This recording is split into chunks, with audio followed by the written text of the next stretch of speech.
Early this month, I visited Park Tool Company in Minnesota to do some video collaborations. That weekend, we traveled up to Duluth to go mountain biking. But having spent the prior week in Whistler, my expectations were poisoned by a kind of elevation elitism. I figured Duluth would have some good scenery and fun trails, but nothing challenging or exciting. What could Duluth possibly have to offer?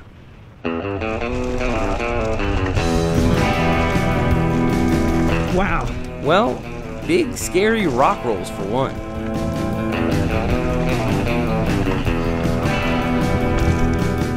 Duluth turned out to be big league fun for many reasons, not the least of which is the community that made it so. It serves as an example of what can be done with a little bit of good terrain and a lot of cooperation. Duluth is situated on Lake Superior with a nice ridge in the backdrop. That ridge is only a few hundred feet above the city, but apparently the riders there really like downhill. So they built downhill trails, not 5% grade machine cut flow trails, wicked hand cut fall line screamers with proper rock rolls.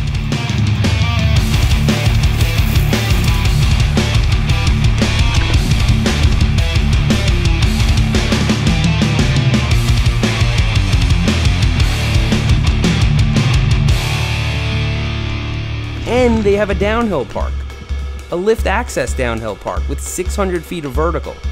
That may not sound like much until you see how fast their chairlift is. Combine that with basically no line, and you can get in more than enough runs to make up for the lack of vertical.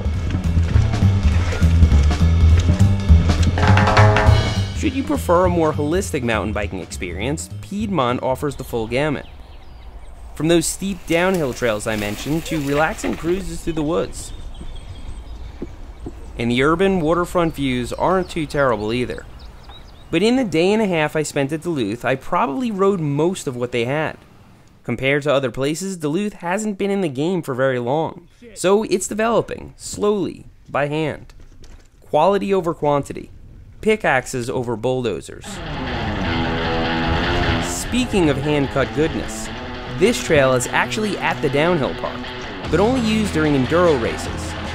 It's steep, loamy, raw, and tricky.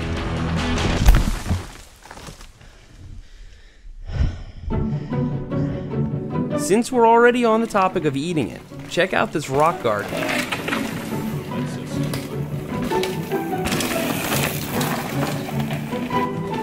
Yeah, there you go. I watched, 3 different riders try this over and over again until they cleaned it. Just go to the left of that rock, follow the dirt, go right through that crack. So if you go here and you go in this crack all the way on the left side, there it is. This is pretty damn smooth over here. There we go. There you go.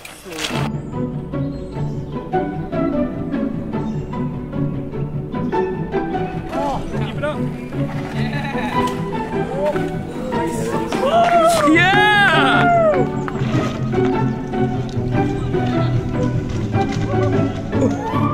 Next week at Crankworx, pros will compete in whip-offs and slopestyle competitions. Yet, I doubt any of it will be as exciting as watching beginners get better. Nice. You got it. Lean back. Yes! Oh. Yeah! Ooh! And speaking of beginners, you know when your mountain bike scene is popping off when super groms start to appear.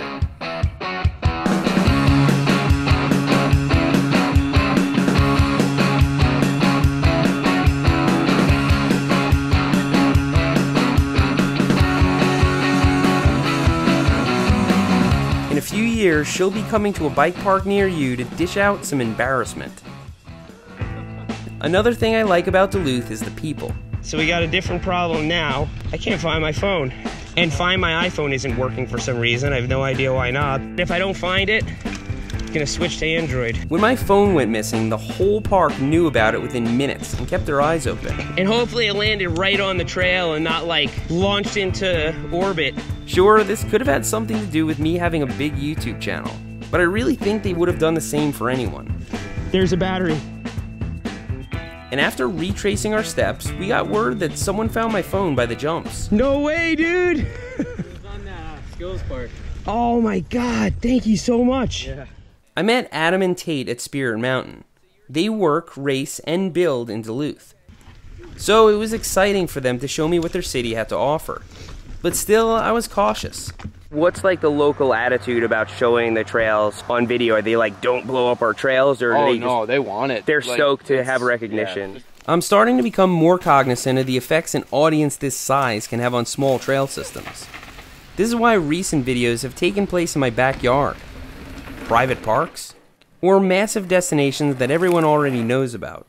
But the feeling I got in Duluth was that they're happy to get some recognition. The week after my visit, Adam visited the Pacific Northwest and rode everything, including cam loops and the biggest jumps at Whistler. He got those skills from riding his home turf, and that speaks volumes for what Duluth has to offer. Now that I've gotten a taste of the Great Lakes region, I'll need to check out some of the other spots up there, especially in Michigan. Until then, thank you Duluth for riding with me, and I'll see you next time.